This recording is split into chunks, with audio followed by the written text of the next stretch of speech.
Hi everyone, welcome to the Whiteleyverse with me, Connor Whiteley, for another daily short story. Now, before I start today's story, please remember to like, comment and subscribe to the channel so you don't miss any new content, and the engagement really helps the Whiteleyverse with the YouTube algorithm. Also, if you want to buy this short story and any of my other fiction, then they're available from all major ebook retailers and at your local bookstore and local library if you requested, and you can order paperback copies from Amazon. Now, here's today's short story. I hope you enjoyed just as much as I did writing it. Popping up knowledge. Some people wonder why Hell's Place doesn't have a sense of community. Some people believe it's because modern life just kills that idea now. But in reality, it was all because of an elderly man that a university student met one day. This is how the community spirit died. University student James Harvey just flat out couldn't believe it as he looked out of his dirty small windows of his cramped terrace house in Hell's Place. There was a small wooden box on top of a shiny marble pillar filled with glowing books. He really liked how the golden glowing light of the thick black paperbacks lit up the narrow street outside in the early morning light. It was winter, so the sun wouldn't be up properly for at least another hour, so the golden light of the books looked great. James wrapped his hand around the piping hot mug of mint tea and stared with utter amazement. The books were just sitting there in the street, and they definitely hadn't been there last night, and they couldn't have been there even an hour ago. He knew that a lot of the adults in the other houses had early morning starts at their jobs, and he was glad he was a university student studying biochemistry. He didn't need to leave for another hour and a half, but he would have known if the books were there when the others went to work. They would have kicked up a fuss. James wanted to look away, but he couldn't. The books were so mesmerizing. The golden light lit up all the black, purple and blue cars parked in the road like they were in a showroom, and James had to admit this was just weird. After a moment, he managed to pull himself away, and he went through the coffee-scented house and into the living room. He stepped on a pile of ready salted crisps that his housemate Hugo hadn't cleaned up last night. He liked Hugo, but he was a messy sod. And he went out the sliding doors to see Rachel chomping out a cigarette. Her long blonde hair was blowing in the icy cold wind, and she had her long black jumper pulled tight around her thin waist. James used to tolerate wearing jumpers like that when he was sadly a girl. Now he was just grateful he could wear men's clothes. "What's wrong?" Rachel asked. "You look like you've seen a ghost?" James shrugged. "There are books outside. They're glowing and everything. You know anything about it?" Rachel took out her phone and showed him a whole bunch of texts on the Hell's Place group chat about books appearing about 30 minutes ago. "I thought it was a hoax or something." James shook his head. "No, they're out there and I want to investigate. But in case something happens to me, I want you to be with me." "Or what?" "So if you die, I die too," Rachel asked, grinning. "Yeah, girl. If there's a hell, I need someone to keep me company." James and Rachel laughed, and then he led her back through the house with the rich aroma of coffee filling his senses, and they went outside. James went down the narrow little concrete path that led up to their house, and he went up to the marble pile. He was glad Rachel was standing by the house filming it on her phone, and he just hoped beyond hope nothing bad was going to happen to him. Hints of strawberry, freshly cut grass and mint filled the air around the books and marble pile. James reached towards the books with their golden light, and he was surprised that he wasn't cold. Considering how icy the garden had been, that was weird. James looked back at Rachel. "You ready?" "Go for it, and I haven't said this before, but thanks for being such a good friend and housemate." James nodded his thanks again, and Rachel smiled. She knew he thought the same, so at least if he died, they would both know the truth about each other. He grabbed a small paperback book on physics, and he felt normal. The book felt normal, light and real in his hand. The book didn't really have weight to it, but he was strong, so that didn't really surprise him. The air still smelt of strawberry, grass and mint, and he was still alive. The other books still glowed, and he wanted to read the book, but he wasn't dead, which was brilliant. People on the live stream want to know if you're okay, Rachel said. Yeah, I'm perfectly okay, James said. It's safe. You sure? James nodded because he really was. He was holding a book on physics, and that was it.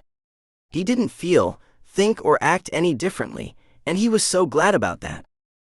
He went back inside and started to read his book whilst Rachel did the same, and picked up a book on makeup. The books and marble pillar were still there a month later, and James had loved every day. He was reading and talking and socializing with his friends like no tomorrow. No matter when he went to grab and return a new book to the box, he managed to pick up a great one. He could have sworn the box just knew what sort of book he needed at that particular moment. It didn't matter if he was having problems with friends, family, or his boyfriend. All of those were rather rare in all fairness. The box gave him a great book. It also didn't matter what assignment or optional module he had an assignment on. The box gave him a book that helped him take his assignment to the next level. James had really liked hearing the stories from other people who lived in Hell's Place. They were having the same good experience as him, and everyone was living such better lives. Everyone was happier, more welcoming, and there was a real sense of community in Hell's Place. Maybe for the first time ever so, James kept reading and reading and reading all while studying and socializing with his friends too. He was really living his best life. A few months later, James had just returned from lectures, and he had got up the narrow concrete path towards his house when he heard something behind him. There was an elderly man there standing by the box of books. His eyes were wide and scared. And the man was holding a blowtorch. James turned around fully and couldn't believe what the man was wanting to do. The man was clearly wanting to burn the box and destroy all the knowledge that it was sharing with the estate. Please don't, James said out of instinct. This is evil, it's a demon in disguise, the elderly man said. This is corrupting us, and I must be the one to purify us so God doesn't punish us for our sins. James wanted to protest, but he had seen the fear, terror, and hate in the man's eyes before. He had experienced it back in the small town up north where he was from, and he had no interest in having that hate turn on him. Not for a second time. So James went over to the box and grabbed a second book, and the golden light turned red for a moment. Demon, the elderly man shouted. The elderly man flew forward, and James tried to stop him, but the man simply lit the blowtorch, and as soon as the intense flames touched the box, it disappeared. It didn't die, didn't burn, didn't turn to ash. It simply disappeared, and James looked down at his hand, and he wasn't holding a book anymore. What have you done? James asked. The elderly man smiled. I have done right by the Lord. James hissed in pain as he felt all the knowledge, all the wisdom, and all the hope that the books had given him simply spill away from his mind. He knew exactly what had happened. He remembered the great time socializing and bonding with the people of Hell's Place, his friends and his boyfriend. He just couldn't remember what they had been talking about, or what particular piece of amazing information they had been sharing. It was all gone because of one man's fear. Then the elderly man walked away humming, and James went back inside. He wanted to cry, for some reason he didn't quite understand. It wasn't because he didn't have an extra resource for his assignments anymore. It wasn't even really because of the loss of conversation starters with his friends or boyfriend. They would always have tons to talk about. But maybe it was because Hell's Place itself had lost something. A sense of community, a sense of belonging, a sense that they were more than just neighbors. That was what was lost the day the elderly man came and disappeared without a trace. Welcome back everyone, it's me again, Connor Whiteley. So I really hope that you enjoyed today's story, because I flat out love writing, creating stories and sharing them with you. If you really enjoyed today's story, then please remember to like, comment and subscribe to the channel so you don't miss any new content, and the internet engagement really helps the Whiteleyverse with the YouTube algorithms. And if you want to buy this short story or any of my other fiction, then they're available from all major ebook retailers, and you can get them from your local library if you requested, and you can order the paperback copies from Amazon your local bookstore or local library if you request it.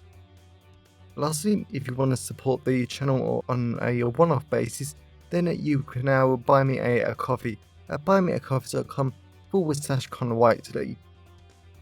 Also, if you know anyone who would enjoy today's story, then please share it with them. I'm always really grateful when you wonderful people help spread the word about the channel.